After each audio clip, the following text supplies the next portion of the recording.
2023. Co to był za rok? Działo się.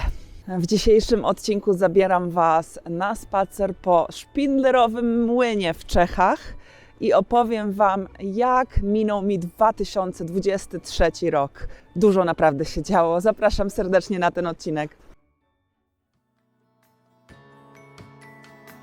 Polka w Ameryce.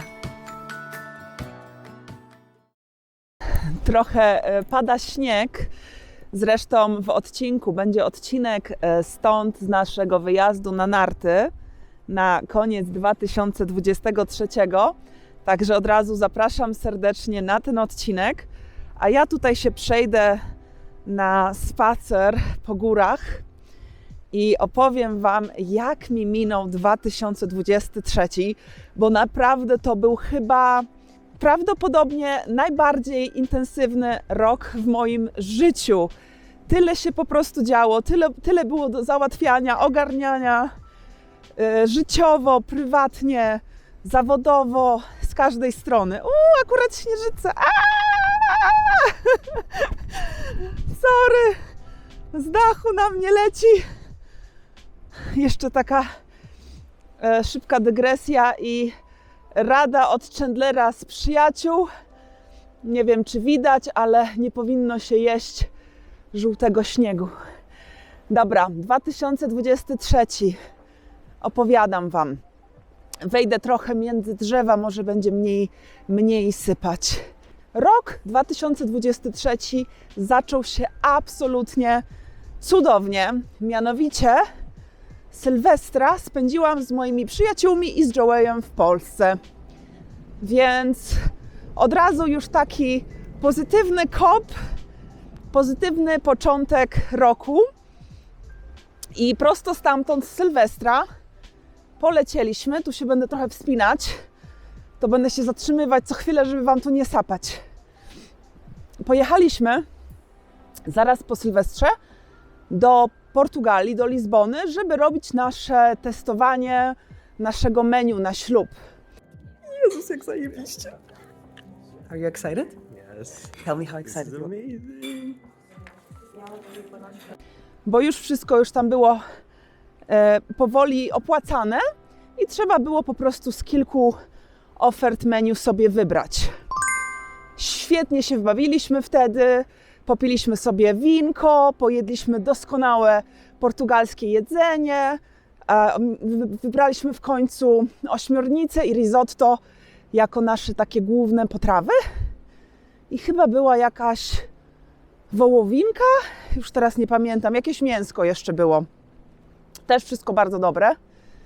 No i później stamtąd wróciliśmy na chwilkę dosłownie do Nowego Jorku, bo już wiedzieliśmy, że nie przedłużamy naszego mieszkania w Nowym Jorku.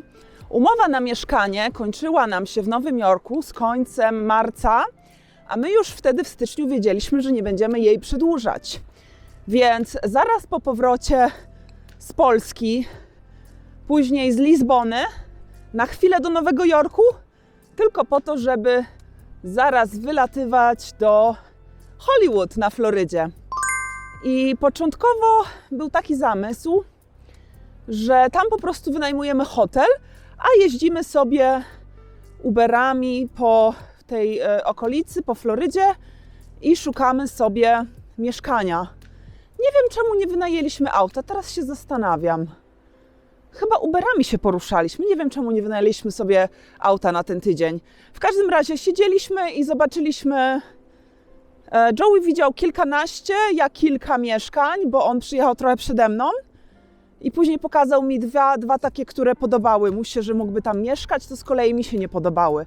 I w końcu ostatecznie znaleźliśmy to mieszkanie, które przemówiło do mnie. Po prostu weszłam do środka i stwierdziłam, tutaj mogę zrobić swój dom.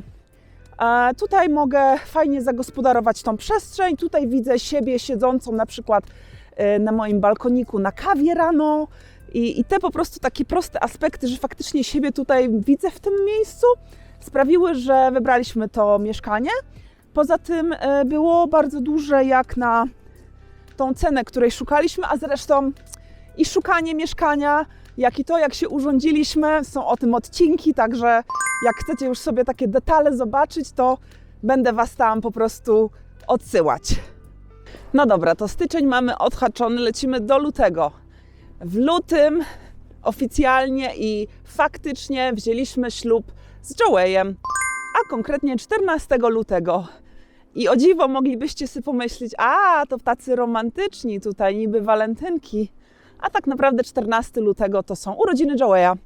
Ciekawie, nie? Że można ciężko wtedy iść na przykład zrobić jakąś imprezę, bo ludzie chcą być z parami, to już mamy to, praktykujemy już to, już widzimy to po sobie, że ciężko zorganizować jakąś imprezę, na przykład urodzinową dla Joeya, bo i knajpy są porezerwowane dla par, więc trzeba próbować albo 13, ale wtedy ludzie też sobie robią przedwalentynkowe imprezki, jakieś takie intymne, także no nic, ale nam się jakoś udało. 14 lutego zarezerwowaliśmy miejsce właśnie na ślub w sądzie w Nowym Jorku.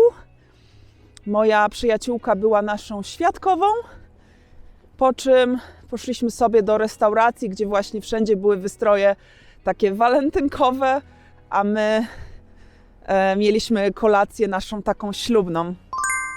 Także to już duża taka kolejna zmiana. Kolejny miesiąc, kolejna duża zmiana. Dalej zaczęliśmy już w lutym szukać pudeł na przeprowadzkę, bo Joey z początkiem marca już wyjeżdżał na morze, więc musiał mi pomóc. I o tym, jak pakujemy chatę w Nowym Jorku, też mam odcinek, bo to słuchajcie, była cała po prostu przeprawa i ja musiałam zrobić 80% pakowania naszego mieszkania, co po prostu było jakimś hardcorem. To był po prostu hardcore. Nawet człowiek nie wie, ile po prostu gromadzi bezmyślnie. Muszę się częściej chyba pozbywać różnych rzeczy. No i w każdym razie jeszcze co się w lutym stało. Zaczęłam się też bliżej kolegować z 2 osób, Polaków, Bartek i Ania, którzy też często witają na moim kanale, też oglądają moje odcinki, także pozdrawiam. Także też fajnie, że właśnie luty był takim miesiącem, gdzie już tak na dobre wiedzieliśmy, że się przeprowadzamy, zapłaciliśmy za to mieszkanie w Hollywood, które mi się spodobało, Joeyowi też, ale głównie mi, bo on połowę roku i tak spędza na morzu, jemu tak naprawdę obojętne, gdzie mieszkamy. To była głównie moja jakby decyzja, że przeprowadzamy się na Florydę. Potrzebowałam już po prostu zmiany, a tam jest jego rodzina, jest ciepło, inny zupełnie jest taki komfort na przykład czasu wolnego. No ale to już inna sprawa. Odcinki z Florydy, to tam z kolei was wysyłam. W opisie tego odcinka będą napisane linki do tych wszystkich odcinków, o których wspominam w tym wideo. Także jak macie ochotę ponadrabiać sobie rzeczy, jeśli jesteście świezi na moim kanale, to zapraszam sobie do oglądania starych odcinków. Jest ich pełno, ponad już 200 na kanale. A jak nie jesteście zasubskrybowani, to na co czekacie? Oglądacie mnie już tutaj pewnie z 10 minut. Już subskrybować. No, muszę o tym częściej wspominać, bo faktycznie dużo ludzi ogląda, a mało osób subskrybuje, a taki sub bardzo pomaga w algorytmach YouTube'a. Coś tu za mną jedzie, to się na chwilę zatrzymam, aż sobie przejedzie. Tutaj już doszłam do hoteli, także zaraz wrócę z powrotem do lasu, myślę, będzie spokojniej. No, także to był mój luty. Ślub, zaprzyjaźnienie się bliższe z ludźmi, których teraz nazywam przyjaciółmi. No i właśnie rozpoczęcie pakowania się i szukanie, zbieranie wszystkich pudeł. Ej, jest po prostu tak ślisko, że się boję, że zaraz tu się wyrąbię. Patrzcie tutaj. Tędy sobie idziemy. Dobra, a ja sięgam po telefon i patrzę, co tam ciekawego mam zapisane w marcu. W marcu było to właśnie nieszczęsne pakowanie chaty samej, sprzedawanie mebli, zamawianie firmy transportowej, przeprowadzanie się na Florydę. W marcu też się przeprowadziłam. O Boże, ślizgam się. W marcu też się przeprowadziłam pod koniec i do tego właśnie przeprowadzka i pożegnanie z Nowym Jorkiem. Słuchajcie, to było naprawdę ciężkie. Cieszę się, że tak sobie potrafiłam zorganizować życie, że mogę w miarę często wracać do tego Nowego Jorku. Jak już się raz człowiek zakocha w tym mieście, to naprawdę tęskni się za nim i ciężko znaleźć coś porównywalnego, jeśli chodzi o widoki, o doświadczenia, o możliwości, o różnorodność ludzi, o fantazję tych ludzi, o ich kreatywność. Po prostu tęsknię. Ja tęsknię, tak szczerze tęsknię za Nowym Jorkiem, aczkolwiek jak teraz wracam, to cieszę się, że już tam nie mieszkam, bo po prostu wolałam sobie zwolnić. Natomiast ten marzec był takim dosyć ciężkim dla mnie miesiącem, bo po 8,5 latach rozstawałam się z moim miastem, które jest naprawdę częścią mnie. I na przykład mieszkałam 2 lata, zatrzymałam się tu, bo czekam, aż pan na nartach biegowych sobie wszystko założy, sprzęty i sobie pojedzie. Jak mieszkałam, słuchajcie, 2 lata w Rzymie, to nie było tak, że tęskniłam za tym miastem, jak wyjechałam. Po prostu był sobie Rzym, o fajnie, już nie ma Rzymu, no trudno, jest inne miasto. To samo, nie wiem, jak dłużej przebywałam gdzieś w Turynie albo w Atenach, to też tak miałam. Natomiast kurczę, no za Nowym Jorkiem się naprawdę tęskni i jest dużo takich rzeczy, które są tam po prostu i lepiej rozwiązane, i są ciekawsze, i bardziej fascynujące do życia. Także tak, marzec to był miesiąc żegnania się z Nowym Jorkiem. I coś jeszcze się wydarzyło w marcu? Czekajcie, jeszcze zerknę. Dobra, już sobie pan idzie, a właściwie odjeżdża. Okej, już mogę wrócić tutaj do mojej opowieści i iść na dół. I jeszcze ta jedna rzecz, co się wydarzyła w marcu, to zaczęłam kręcić odcinki na zapas. I wy czasem się dziwicie, czasami mi piszecie, to gdzie ty jesteś, na tej Florydzie czy w Nowym Jorku? A tak naprawdę jestem i tu, i tu. I zdarza mi się, że po prostu jak jestem w Nowym Jorku i mam dzień wolny, to wychodzę rano z kamerką, z powerbankiem, ze scenariuszami w moim telefonie i naparzam kilka odcinków naraz. Czasami zmienię sobie top, czasami nie. Mam taki jeden top kwiatki, to w kilku odcinkach jestem w tym samym topie, bo po prostu chyba z 10 odcinków tego dnia nagrałam na zapas. Ale podoba mi się ten system, bo nie stresuję się. Fajnie też, że mam 3 razy w tygodniu teraz premiery i sobie po prostu nagrywam sukcesywnie po kilka odcinków, sklejam sobie i to czeka na dysku. Bardzo mi odpowiada ten system. Już tutaj weszłam sobie do pięknego lasu. Dalej, kwiecień, oczywiście, rozpakowywanie mieszkania, tak? Bo jestem sama, Joe jest na morzu, więc po swojemu mogłam sobie tutaj wszystko poukładać. Do tego musiałam dokupowywać meble. Jeszcze nie miałam samochodu, więc poznawałam okolice na rowerze i na elektrycznej hulajnodze.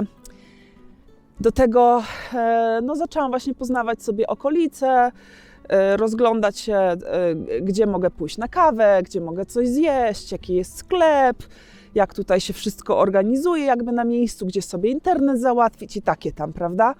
To takie poznawanie. Zrobię kiedyś odcinek, bo stwierdziłam, że taki odcinek jest potrzebny, ale chcę zrobić taki odcinek po prostu rady dla świeżego imigranta, bo już wiele razy zdarzało mi się zamieszkać, no może nie wiele, 3 razy zdarzało mi się zamieszkać w obcym państwie, w obcym mieście i te pierwsze kroki, jakie podejmowałam i już po prostu mam de facto wypracowany swój sposób osiadania się w nowym miejscu przez po prostu lata de facto praktyki. Także muszę zrobić taki odcinek z radami i jedną z tych rad jest właśnie to, żeby zacząć sobie chodzić wokół swojego mieszkania. Aha, czyli tutaj mogę przyjść po naleśniki. Aha, czyli tam mają kawę. Okej, tutaj pan naprawia buty. Dobra, tam jest weterynarz. I tak po prostu chodzić cały ten okrąg swojego zamieszkania. Ważne jest, żeby zwiedzić. Dalej w kwietniu, słuchajcie, poparzyłam się, ale tak bezczelnie się poparzyłam na 3 miesiące przed własnym weselem i do dzisiaj mam po prostu bliznę, a już tu minęło ponad pół roku, prawda? I będę chyba miała blizny, nie wiem czy do końca życia, czy nie, ale wyciągałam coś z piekarnika i tak po prostu bezczelnie o tą szybkę od środka tutaj przed ramieniem się poparzyłam, także to masakra. Bolało przez 3 godziny jak cholera, nic nie uśmierzało bólu, nic nie pomagało. No i na ślubie faktycznie miałam po prostu tą ranę. Dalej. Dopinanie szczegółów na ślub w Lizbonie. O tak, to jest ważne. Sama sobie to zorganizowałam. Mam cały odcinek o ślubie w Lizbonie. Jak to przygotowywałam, ile co kosztowało, co się udało, co się nie udało, jakieś heheszki z wesela. To zapraszam Was serdecznie na ten odcinek. Jest bardzo długi. Chyba najdłuższy odcinek na moim kanale. Ale myślę, że fajnie to wyszło i dla ludzi, którzy lubią słuchać sobie organizacji wesela, tam Was wysyłam. No i właśnie większość działa się w kwietniu i maju. 2 miesiące tak przed ślubem. Dalej. O Boże, wielka powódź na Florydzie, uwięziona w domu 5 dni i dowcip Joeya, no to zanim przyjadę, to okaże się, że Ty kupisz ponton, a nie auto. Słuchajcie, z domu nie mogłam wychodzić. Mój 3. tydzień na Florydzie, a tu kurde powódź stulecia. Normalnie 97 tylko na Florydzie. Ja w 97 z kolei mieszkałam na 10. piętrze i nie wylało w mojej okolicy na Karłowicach, ale widziało się po prostu z góry, widziałam pół miasta pod wodą. Masakra. No i teraz faktycznie za oknem tutaj już widziałam, na przykład cały parking nasz był pod wodą. Auta miały tak do drzwi wody, więc wiele z tych aut będzie po prostu śmierdzieć, nie? Bo im na bank zalało tam w środku. Kilka aut nie mogło w ogóle ruszyć po tym. No i 5 dni byłam uwięziona w domu. A to dzień wcześniej ja zamówiłam jedzenie, żeby mi przyjechało chyba w środę i od środy już drogi były nieprzejezdne, więc to jedzenie nie dojechało. Więc ja 5 dni żyłam na tym, co miałam przez 3 ostatnie tygodnie nazgromadzone w zamrażarce i w lodówce. Bo na szczęście elektryczność wciąż była. Słuchajcie, jakoś sobie kurde dałam radę, ale no mogło być nieciekawie, bo jedzenie mi po prostu no, nie dojechało. A byłam sama, bez auta, prawda, bez w ogóle możliwości dojazdu nawet do posesji. Mieliśmy takie jeziorko na środku naszego osiedla jest takie jeziorko. To ono wylało w ogóle, mamy kort tenisowy, cały był pod wodą, baseny powylewały, no masakra. Powódź stulecia, kurde. Całe lotnisko było zalane. Tu Wam podczas tego gadania pokazuję jakieś wideo, to widzicie, co się działo. I akurat, no, welcome to Florida, nie? Witaj na Florydzie, Ola. Proszę uprzejmie. Zobacz, największą ilość deszczu, jaką w życiu widziałaś. To po prostu było tak, jakby ktoś wiaderkiem wody cały czas lał. Taki był strumień deszczu. Nigdy czegoś takiego nie widziałam, naprawdę.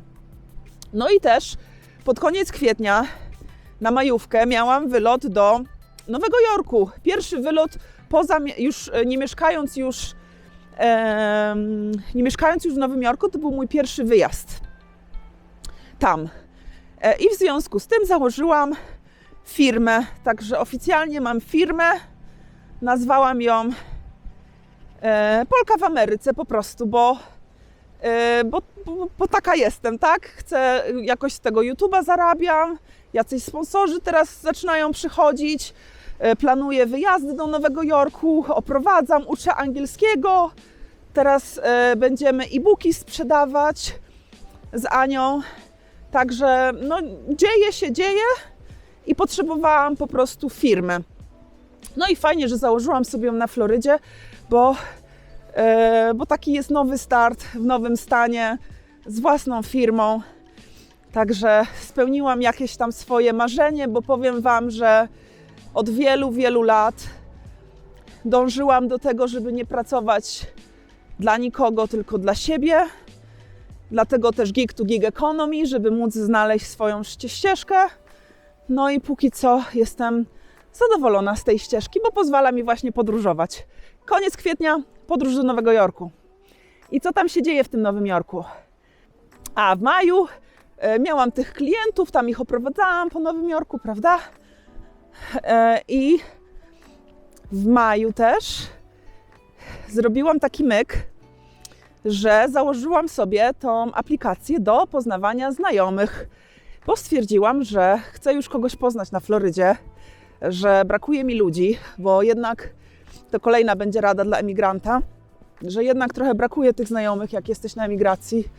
Brakuje takiego kontaktu bliższego, bo te takie powierzchowne kontakty, to ma się ich pełno i codziennie.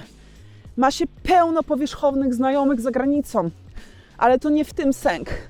Sęk w tym, żeby znaleźć 1, 2, może 3 osoby, z którymi jesteś w stanie pogadać o wszystkim, do których możesz ponarzekać, do których możesz zadzwonić o 1:00 nad ranem płacząc, do których możesz zadzwonić, żeby wyszli w tym momencie z domu, bo dzieje się coś zajebistego i muszą z Tobą to przeżyć. Takich naprawdę, taką rodzinę, którą się wybiera podczas życia, takich znajomych od serca. I mi już takiej osoby brakowało. W Nowym Jorku, tak jak Wam mówię, miałam Anię i Bartka, miałam też Gabrysia, miałam też Anę, moją kumpelę, Alanę, Gail. Mam po prostu dużo takich bliskich mi osób w Nowym Jorku, bo tam mieszkałam 8,5 lat. Natomiast jestem świeża na Florydzie, nikogo nie znam. No i zakładam tą aplikację. I miałam cały odcinek na temat właśnie tego, jak używam aplikacji do znajdowania znajomych. Także wysyłam Was, jakbyście chcieli pooglądać, jak też jesteście na przykład gdzieś w Stanach, w nowym miejscu, nie znacie jeszcze nikogo. Bardzo, bardzo polecam taką opcję, bo faktycznie spotkałam taką, teraz już mogę powiedzieć, przyjaciółkę po prostu od serca. Osobę, która wiem, że będzie w moim życiu na zawsze, bo taki po prostu mamy fajny flow i energię i tak dobrze sobie życzymy i to jest taka szczera przyjaźń, bez zawiści, bez zazdrości. Możemy godzinami gadać, śmiejemy się, jest naprawdę super. A właśnie, możecie też ją poznać, bo oczywiście miałam odcinek z moją Grecją z Meksyku, także zapraszam Was na ten odcinek, jak chcecie poznać moją koleżankę od serca, bo jest bardzo, bardzo polewkowy i dużo się tam śmiejemy w tym odcinku. Dobra, patrzę, co było w czerwcu. O Boże, nawet nie muszę patrzeć. Przecież czerwiec to jest miesiąc naszego, dobra, już niech nie będzie mojego, naszego weselicha. No, także tak jak mówię, nasze weselicho w czerwcu. Zapraszam Was na ten odcinek o tym weselichu. Myślę, że warto go sobie obejrzeć. Mam nawet kumpelę, która chyba na 4 razy oglądała, bo przysypiała, bo wieczorami sobie włączała, a ja potrafię mieć dość kojący głos. Nie, żeby odcinek był nudny, chociaż może cholera tam wie. Ci, co oglądają, to oglądają. Coś muszę, kurde, tutaj opowiadać, a jak tyle z Was mnie ogląda, to może aż tak źle nie jest. No i w każdym razie nasz ślub, później poznanie się oczywiście naszych rodziców, bo to też nie jest takie hop-siup, jak pomyśleć. Nasi rodzice, my jesteśmy ze sobą 5 lat i 4 miesiące w momencie, kiedy nasi rodzice widzą się po raz pierwszy. Polska rodzina z amerykańską, żydowską rodziną. I co to będzie? Także na szczęście okazało się, że się super polubili, że znaleźli wspólny język i 4 wieczory z rzędu w tej Lizbonie, jak byliśmy, się wszyscy spotykaliśmy, właśnie nasi rodzice z nami. Także to było piękne, super. Opowiadam o tym wszystkim w tym odcinku. No i później po poznaniu się rodziców, po weselu, polecieliśmy na Kostarykę. I z Kostaryki też mam wideo. Mam 2 odcinki w sumie, bo połowę wyjazdu spędziliśmy w dżungli, otoczeni takimi małpami, które wydawały fajne dźwięki. Jakieś naturalne wody. Pokazuję Wam tam, jak pierwszy raz w życiu doję krowę. Spoko odcinek ten z dżungli. I na drugą połowę naszego wyjazdu, miesiąca miodowego, wybraliśmy się do takiego hotelu all inclusive. Także tam już na bogato, drineczki, baseny, jakieś takie hajki, przejażdżki rowerami, różne takie rzeczy. I oczywiście jedzenia, tyle. Także to był nasz cudny i intensywny czerwiec. Jeśli chodzi natomiast o lipiec, to lipiec spędziliśmy razem z Joeyem na Florydzie. I tak naprawdę uczyliśmy się razem mieszkać, bo mimo że ja już tam mieszkałam od końca marca, to był pierwszy tak de facto miesiąc Joeya w domu, lipiec.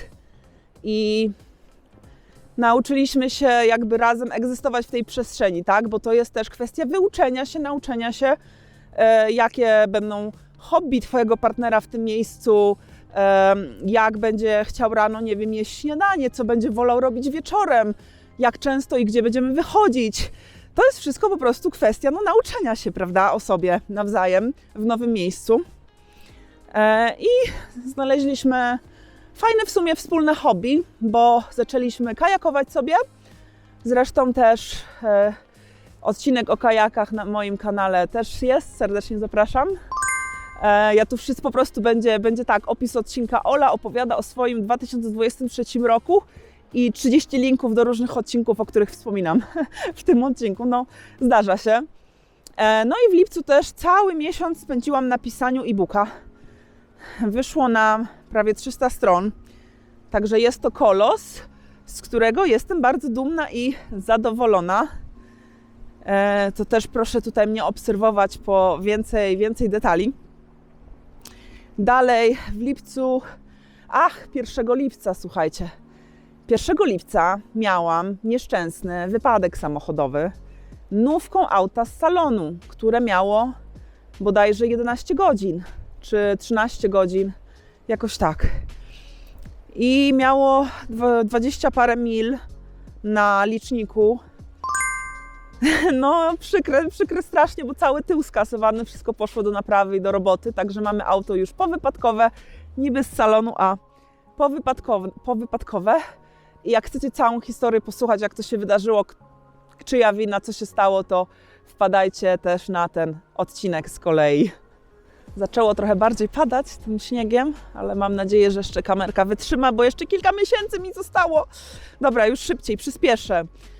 Sierpień, kolejne wyjazdy do Nowego Jorku, strajki aktorskie, które teraz się niby skończyły, aczkolwiek ten kontrakt wygląda na to, że strajki mogą się nie wkrótce, ale jakoś za rok, dwa znowu rozpocząć, bo nie osiągnęli praktycznie nic, jeśli chodzi o sztuczną inteligencję, także masakra. Oczywiście co mam? Odcinek ze strajków, proszę uprzejmie. Także ja tu na bieżąco cały rok, słuchajcie, Wam streszczam, ale ci, co oglądają mój kanał, to większość z tych rzeczy już doskonale wiedzą.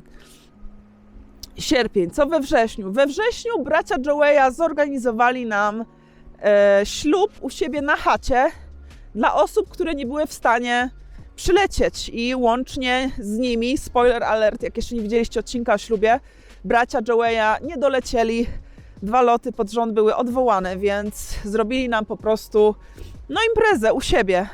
Przy okazji mama Joeya mogła zaprosić swoje 1600, 100, 900 ciotek, wujków, koleżanek, przyjaciółek, psiapsiółek, sąsiadek i innych.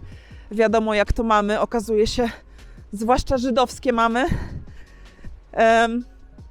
Dalej Joeya trzeba było pożegnać, bo Joey wyjechał znowuż we wrześniu i dopiero teraz się tak naprawdę widzieliśmy w grudniu, jak przyleciał do Polski w połowie grudnia. Także ja Joeya w tym roku widziałam, 4,5-5 miesięcy, bo dużo w tym roku wyjeżdżał. Ale też ma to swoje cele, prawda, bo tak staramy się przyoszczędzić na kupno jakiejś nieruchomości na Florydzie. Dlatego też takie mieszkanko sobie wybraliśmy skromne i dlatego też tyle Joey po prostu pracuje. A na Florydzie też są niższe podatki niż w Nowym Jorku. O, wiecie co? Tu sobie wejdę, to nie będzie nam nic śnieżyło, a chwilę sobie postoję nad rzeczką. Tylko z kolei pewnie będzie szum w mikrofonie, ale zobaczcie jak ładnie.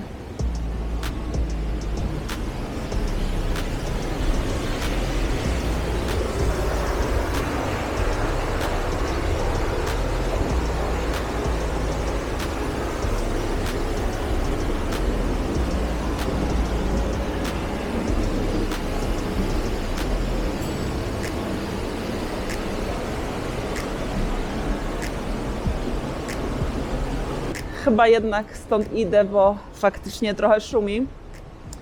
I coś sobie zdałam sprawę. Patrzę, co mam kolejne na liście tutaj, co się jeszcze wydarzyło u mnie we wrześniu.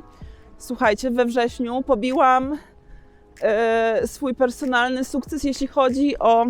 Nie sukces, pobiłam rekord, ale też osiągnęłam sukces w pewnym sensie, bo miałam grupę 15-osobową i to była największa grupa do tej pory. Także to było fajne zlecenie na parę dni. Do tego leciałam helikopterem nad Nowym Jorkiem. Też mam wideo z tego cudownego wydarzenia i przeżycia, także zapraszam Was serdecznie. A potem w październiku znowu wyjeżdżałam do Nowego Jorku. Wrzesień, październik ja faktycznie bardzo dużo podróżowałam. Joey był, słuchajcie, na morzu i w życiu tak się nie bałam jak tym razem, ponieważ był na Morzu Czerwonym i musieli odwołać kilka sportów i musieli też szukać schronienia. Chyba przez tydzień byli przycumowani gdzieś na Syrii, czy gdzieś w Jemenie, gdzieś w tych okolicach. I po prostu się bałam, bo na przykład w miejscu, gdzie był jego statek, 2 dni później porwano statek tej samej firmy, dla której pracował Joey. Do tego były też już ataki terrorystyczne, jakieś teraz torpedy wysyłają na te wszystkie statki. No jest generalnie masakra i najprawdopodobniej w ogóle nie wiadomo, na jaki teraz statek by się Joey dostawał. Bo większość z tych statków, na które teraz będą w ogóle zatrudniać, możliwe, że to będą wojskowe. Także no po prostu no masakra. Generalnie straszny stres, w życiu takiego stresu nie miałam, jeśli chodzi o Joeya, będącego właśnie w centrum wydarzeń tej wojny. W październiku jeżdżę po całej Florydzie i nagrywam dla Was wideo i odcinki z Florydy, pokazując różne miejsca, a przy okazji ucząc się, bo też od przyszłego roku, tego roku, chcę też oprowadzać i chodzić z ludźmi po Miami. Także może tu się schowam. O, tu nie sypie na mnie aż tak. Tu się, słuchajcie, schowam. Chcę też kamerkę trochę chronić. Światło do bani, ale coś tu zaraz wymyślę. Także jeździłam sobie po właśnie całym Miami i okolicach, nagrywałam sobie odcinki, spędzałam sobie dni, poznając tą Florydę, wczuwając się w ten klimat. Do tego przyjechała do mnie kumpela właśnie Ania, o której już wspomniałam w tym odcinku i nagrałyśmy parę odcinków razem. Do tego przyleciał do mnie mój kumpel Bartek z mężem. Na koniec miałam w ogóle praktycznie najlepszy Halloween w życiu na takiej imprezce gejowskiej, takiej trochę wyglądało jak parada gejowska, po prostu większość, nie wiem, 90% ludzi tam homoseksualnych, przybranych w różne śmieszne, cudowne stroje. Mam nawet z tego też shorta krótkiego nagrałam komórką, żeby Wam pokazać. To było po prostu najlepszy Halloween w moim życiu, było mega. No i w listopadzie wyleciałam znowu do Nowego Jorku, pobiłam kolejny swój rekord, jeśli chodzi o ilość osób, które oprowadzałam. We wrześniu było to 15, teraz było to 17, a teraz zabukowałam na styczeń grupę 18-osobową, także znowu pobiję rekord. Niedługo będę musiała kupić chyba też mikrofon i słuchaweczki, bo po prostu gadanie do takiej dużej ilości osób i ogarnięcie takiej dużej ilości osób, nawet gardło czuję, prawda, bo trzeba podnosić, głośniej mówić po prostu. No i w międzyczasie jeszcze, słuchajcie, umarł Chandler, Matthew Perry umarł. Strasznie mną to wstrząsnęło. Czułam się po prostu, jakby mi któryś z Beatlesów umarł. Miałam takie poczucie pustki i nie odważyłam się jeszcze włączyć od tamtego czasu przyjaciół. Nie, więcej. Nie odważyłam się włączyć przyjaciół od momentu, kiedy w połowie roku nie przeczytałam jego autobiografii, o której zresztą mam odcinek. Surprise, surprise. I bardzo mną wstrząsnęła, naprawdę jedna z lepszych autobiografii, jakie w życiu czytałam. I po prostu jak umarł, to coś we mnie tak strasznie pękło, tak mi było i szkoda przy jednoczesnym zrozumieniu, że dopiero teraz ten facet jest w stanie się dobrze czuć, już nie żyjąc. W sensie, że on się męczył w tym życiu, prawda? To życie już go nie cieszyło, to życie było udręką. I też jest teraz wyszły badania właśnie, że się zabił tabletkami, które można stosować też albo na uśmierzenie bólu, albo na depresję chyba. I chyba podobnie Michael Jackson zginął. No w każdym razie, ja już doszłam do swojego hotelu, także już szybko kończę. I ostatnia rzecz w tym roku, która się taka wydarzyła, to mój wylot do Polski.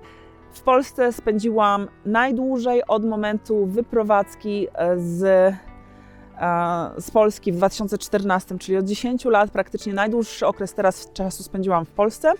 W związku z tym zrobię też odcinek pod tytułem Zaskoczenia po prostu w życiu w Polsce. Mam nadzieję, że w przyszłym tygodniu albo za 2 tygodnie go wypuszczę. Także zapraszam Was na niego serdecznie, bo naprawdę bardzo dużo mnie zaskoczyło. Trochę na plus, trochę na minus. Natomiast o tym wszystkim opowiem Wam. No i wiadomo, rodzina, wyjazd z moimi dziewczynami w góry na przykład, do spa. Tutaj teraz wyjazd do Czech z Joeyem, o czym też będzie odcinek. No po prostu świetny rok. Świetny rok, zakończenie ciężkiego, świetnego roku w cudowny i taki bardzo magiczny sposób i cieszę się po prostu, że mogłam tak samo dobrze jak zaczęłam ten rok z moimi przyjaciółmi, tak samo dobrze mogę go skończyć. Życzę Wam wszystkiego dobrego w nowym 2024 roku. Mam nadzieję, że przetrwamy jakoś, że pójdziemy do przodu, że będziemy lepsi niż byliśmy wczoraj i że będziemy sięgać nowych szans, nowych wyzwań. A wiecie co? Ja tak naprawdę sobie tego życzę, więc stwierdziłam, że jak sobie tego życzę, to życzę też Wam tego, żeby po prostu dalej iść do przodu, spełniać swoje marzenia, nie poddawać się, optymistycznie próbować patrzeć w przyszłość, przynajmniej próbować. Wiem, że nie zawsze się da. Do zobaczenia, kochani, w kolejnym odcinku Polki w Ameryce. A ja już wchodzę do hotelu. Pa!